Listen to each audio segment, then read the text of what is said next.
Informasi pendidikan hadir kembali untuk Anda bersama saya, Larasati Nur Rahma. Pemirsa, pada hari kedua pelaksanaan RNPK tahun 2017, usai acara peresmian pembukaan dengan Presiden Joko Widodo, para peserta RNPK kembali ke Pusdiklat Kemdikbud di Bojongsari, Depok. Di sini, para peserta melanjutkan kegiatan dengan mengikuti sidang pleno dengan topik sosialisasi kebijakan Kemdikbud. Reporter kami, Uswatun Hasanah, akan memberikan informasi lengkapnya untuk Anda berikut ini. Silakan rekan Uswatun. Terima kasih rekan Larasati. Pemirsa, saat ini tengah berlangsung sidang pleno yang membahas mengenai beberapa topik utama, diantaranya adalah Kartu Indonesia Pintar dan juga pelaksanaan ujian nasional berbasis komputer atau UNBK. Dan saat ini saya sudah bersama dengan Sekretaris Dinas Pendidikan dan Kebudayaan Kabupaten Lombok Barat, Bapak Hendrayadi. Apa kabar, Pak? Alhamdulillah baik. Baik, Bapak, terkait dengan penyaluran Kartu Indonesia Pintar sendiri di Kabupaten Lombok Barat seperti apa, Pak? Untuk di Kabupaten Lombok Barat memang beberapa bulan yang lalu itu sempat terjadi masalah karena pendistribusian Kartu Indonesia Pintar itu tidak melalui dinas, tapi melalui pemerintahan desa. Namun pada saat realisasinya diminta kepala sekolah untuk membantu, sehingga kepala sekolah kebingungan berapa kartu yang beredar di sekolahnya dan beberapa siswa yang tidak mendapatkan itu. Namun semua sudah teratasi karena kami dengan pemerintah yang SKPD yang menangani Kartu Indonesia Pintar ini sudah kami selesaikan dengan baik. Bagaimana dengan persiapan pelaksanaan ujian nasional sendiri untuk tahun 2017 nanti? Untuk pelaksanaan UNBK di Kabupaten Lombok Barat memang ada 8 sekolah yang kita persiapkan, dan 8 sekolah itu dari pemerintah kabupaten sudah menyiapkan anggaran untuk kelengkapan sarana prasarana untuk kelancaran pelaksanaan UNBK itu sendiri. Terima kasih Bapak atas waktunya. Terima kasih. Ya, baiklah pemirsa, demikianlah tadi wawancara saya dengan salah seorang peserta RNPK 2017, Sekretaris Dinas Pendidikan dan Kebudayaan Kabupaten Lombok Barat. Kembali ke rekan Laras. Pemirsa, sebanyak 3 isu penting dibahas dalam RNPK 2017, yaitu peningkatan pemerataan layanan pendidikan, peningkatan mutu, relevansi, dan daya saing, serta penguatan tata kelola pendidikan dan kebudayaan. Selain itu, dalam pleno kedua juga dibahas persiapan pelaksanaan ujian nasional dan ujian sekolah berstandar nasional tahun 2017.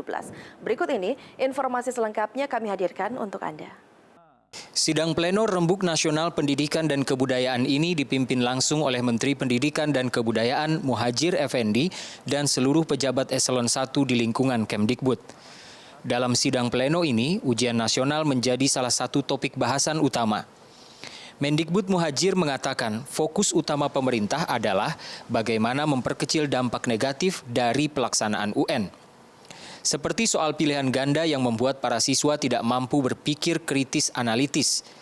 Tidak hanya itu, Mendikbud juga menilai peran bimbingan belajar yang mengintervensi peran sekolah secara tidak langsung patut diwaspadai. Mendikbud menilai hasil UN para siswa tidak lagi murni hasil didikan para guru, melainkan hasil siswa mengikuti bimbingan belajar. Di samping juga terdapat dampak negatif kecurangan UN yang kerap terjadi. Memang kemudian melibatkan banyak kepentingan, termasuk bimbingan belajar. Saya tidak menentang namanya bisnis bimbel, itu juga baik-baik saja. Tetapi kalau itu kemudian mendominasi atau mengintervensi proses belajar mengajar di sekolah, yang itulah yang menurut saya harus kita waspadai. Ya. Jadi ujian nasional ini menurut saya hasilnya sebetulnya sebagian bukan betul-betul murni dari kinerja guru, kinerja sekolah, tetapi sebetulnya adalah kinerja bimbel. Kenapa? Karena sebelum ujian nasional banyak mereka yang ikut bimbingan belajar. Saya kira kemudian hasil yang diisi entah itu jadi negatif atau positif, tapi pasti itu adalah termasuk hasil dari bimbingan belajar. Sementara ujian nasional itu tujuan kita adalah untuk mengukur sampai seberapa kinerja dari sekolah. Sehingga ujian nasional itu menjadi bias ketika bimbingan belajar itu masuk di dalam sekolah.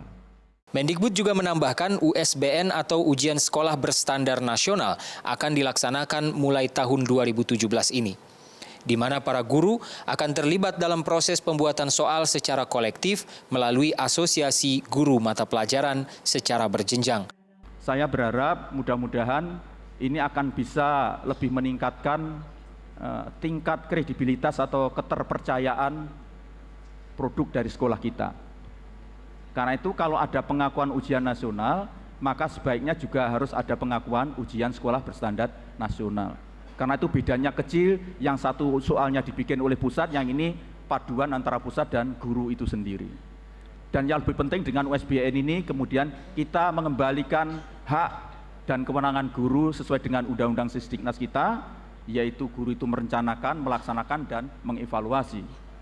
Nah, dan kita kembalikan hak-hak dia untuk mengevaluasi dan menunukan lulus tidaknya murid yang dia asuh.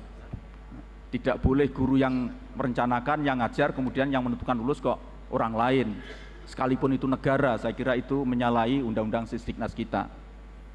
Inilah gambaran tentang berkaitan dengan ujian nasional dan USBN, kenapa itu kita usulkan, dan kita lupakanlah memang sebetulnya saya kira keputusan Presiden sangat bijak, yaitu ujian nasional tetap dilaksanakan, tetapi ujian standar sekolah berstandar nasional juga sudah harus segera dimulai. Uswatun Hasanah, Tim Liputan Televisi Edukasi.